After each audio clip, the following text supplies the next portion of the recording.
Ayan, magandang buhay mga farmlot. New property po binebenta. 7 hectares farmlot. Tagkawayang Quezon. Ang kagandahan sa property mga farmlot ay crossing siya ng kalsada o tuhog siya ng kalsada. Ayan, ito po sa nakikita nyo sa harapan kong ito.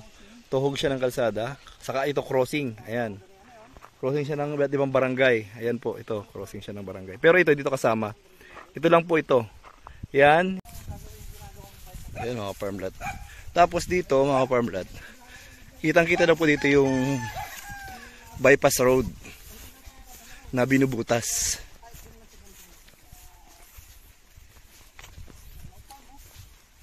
Mga farmlot, ayan mga manok po.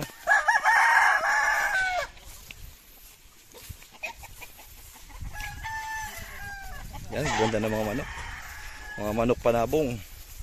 Sa mga mahilig dyan magsabong. Po niyan sir, yung gubat na yan is kalsada na. Po?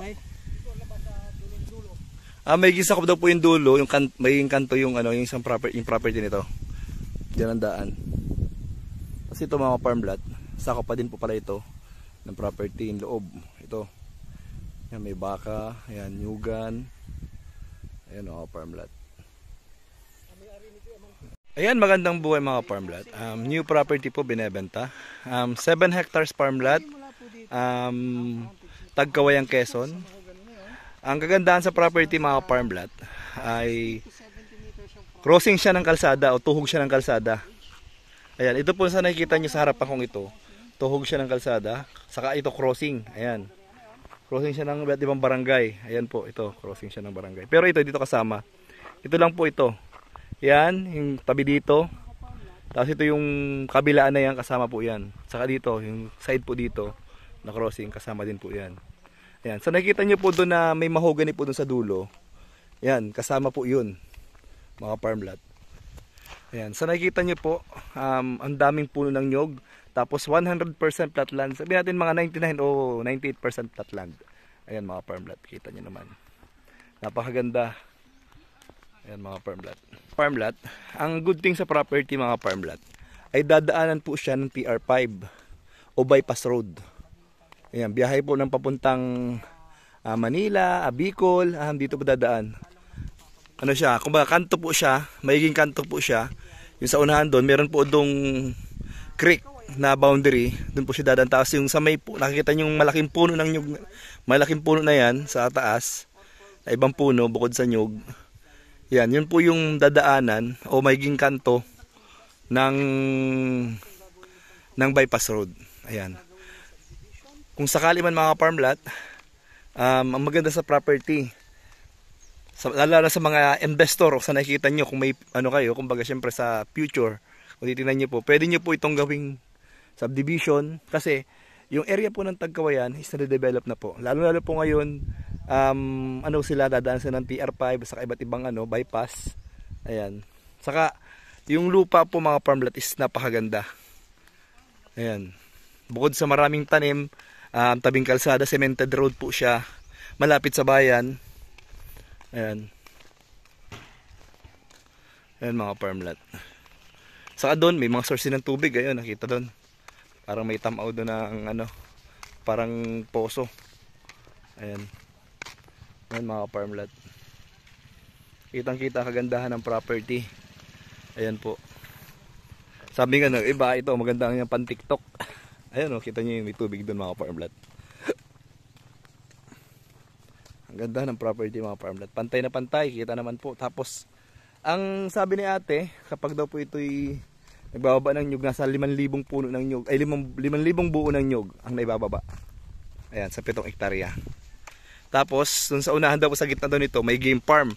Maraming pwedeng gawin mga farmlot. Ayan.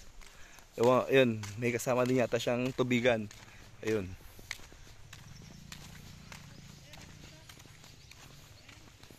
Ayan mga farmlot. Napakaganda ng property. Ayan, pantay na pantay. Saka ang medyo lang ito mga farmlot, unahan ko pa kayo. Medyo pricey lang po itong farmlot na to dahil kitang-kita nyo naman po. Cemented road, tadaanan pa siya ng bypass road. Kaya possible, tapos ayan, napakaganda ng property. Yan, tapos may mga bagong puno na rin po na nakatanim tulad po niyan. Kaya ito may 3 putol na rin. Kung sakali po na may magde-develop, ayan, bawin-bawi na rin po kayo. Kumbaga konti na lang babawiin. Ayan mga farm lot. Ayan yung mga farm lot yung boundary. Sa nakita nyo yun. Yan ang boundary ng property. May mahogany na yun. Tapos kita nyo naman, ayun mga farm lot, ayun po yung game farm o manukan. Ayun mga farm lot. Ang gitna na yun, kita nyo naman po. May game farm po siya. So parang may kubo-kubo o bahay na. Ayun mga farm lot. Ayun mga farm lot, sa mga mahilig po dyan magmanukan, ito pwede siya maging area para sa manukan. Ang ganda. Ayun mga farm lot. Ito. Yung loob niya. Ayan, napakaganda, napakalawak ng property. 7 hectares farm lot, mga farm lot. Ayan, Nyugan. Ayan mga farm lot, bye-bye ulit natin. Ayan, kung sa linya naman po ng kuryente. Ayan, kita ninyo naman po. Tapos, sa signal naman po, siguro may mga, ayan, may fiber na rin po. Parang ibang converge po ito sa kuryente, ayan, linya po ng converge. Ayan, tapos yun, linya ng kuryente. Ayan mga farm lot. Cemented na po yung daan mga farm lot. Kaya napakaganda. Saka ito, best talaga nito mga farm lot, lalo sa mga investor po dyan. Maganda po itong i-subdivide o subdivision. Kumbaga potential po siya kasi di na kayo problema sa mga daanan. May mga crossing na. Ayan po. Kumbaga palibot na siya dito. Pwede rin siya maging bilya o sa bilya, rancho, pwede rin po mga farm lot. Kumbaga napakaganda. Napakagandang investment din ito mga farm lot.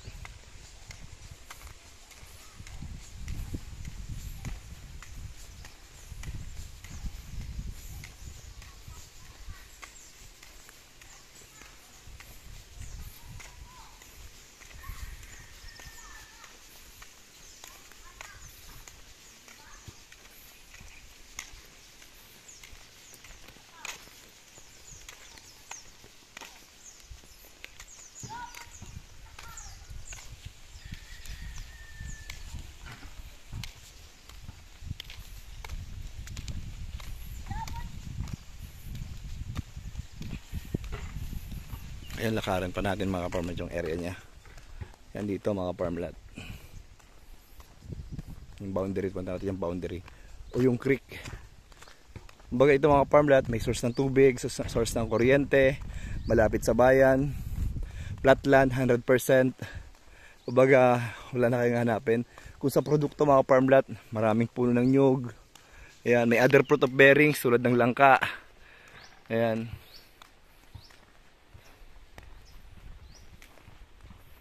Ang mga farm lot.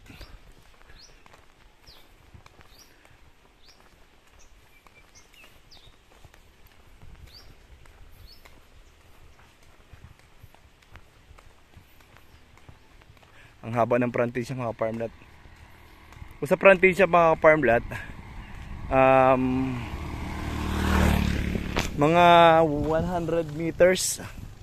Yan, sobra, more or less dito sa parting ito. Tapos sa kabila naman 100 meters din. Tapos dun sa kabila mga 50 meters, siguro 60 meters. Overall mga nasa 250 meters po yung frontage nya sa kalsada. Ayan mga farm lot. Ayan, kahit ang maganda sa niyog mga farm lot, kahit na mataas na o may edad na, ayan, namumunga pa rin siya ng marami. Tapos kumbaga ibig sabihin, palatandaan lang po na mataba yung lupa, dahil kahit na may mga damo, ayan, namumunga pa rin siya ng maganda. Natulad po nito mga farm lot. Ayan. Ayan mga farm lot. Lalo siguro kung nalinis ito, itong portion na to. Doon sa kabila malinis eh. Ayan mga farm lot. Ayan mga farm lot, di ko sigurado dito daw dadaan yung pinakakanto. Di ko sigurado kung alin dito yung area na dadaanan, pero sure daw na may dadaanan dito na kanto po ng PR5 o bypass road. So may paganyan mga farm lot na daanan yan. Ayan mga farm lot. Ayan, may poste. Ayan, hindi malapit na tayo sa boundary. Ayan. Ayan, ito nga pala mga farm lot. Ito yung tapat nito, yung dadaanan, kanto po ng bypass road. Ibig sabihin, nasa loob siya ng property. Ayan.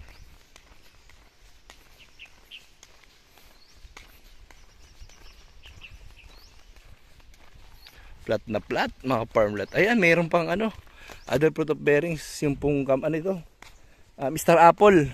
Ayan, maganda. Yan, dito na tayo sa boundary. Ayan po yung boundary niya, yung creek.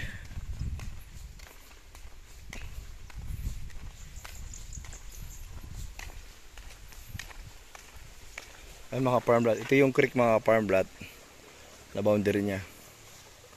Ayan. Ayan mga farm, babalik tayo. Ayan mga farm lot.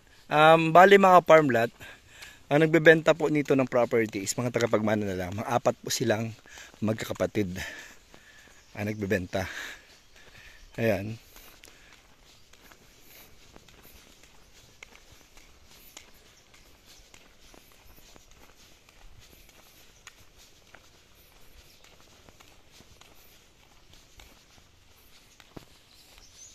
Ayan mga farm lot. Kasama ko po ngayon si Sir Jeffrey Espalmado Farm Lot.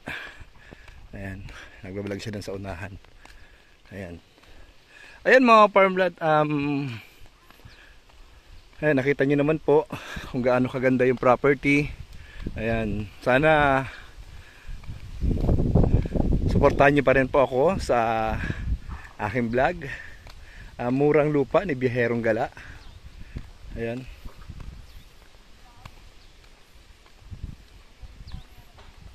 Ayan po. Ayan, maraming salamat po sa lahat. Lalo na po sa mga OFW. Ayan, sa mga investor ko, sa mga naging buyer ko before. Ayan. Maraming thank you po sa inyo. Dagsang biyaya po sa lahat. Ayan, God bless po. Ayan, mga farm lot.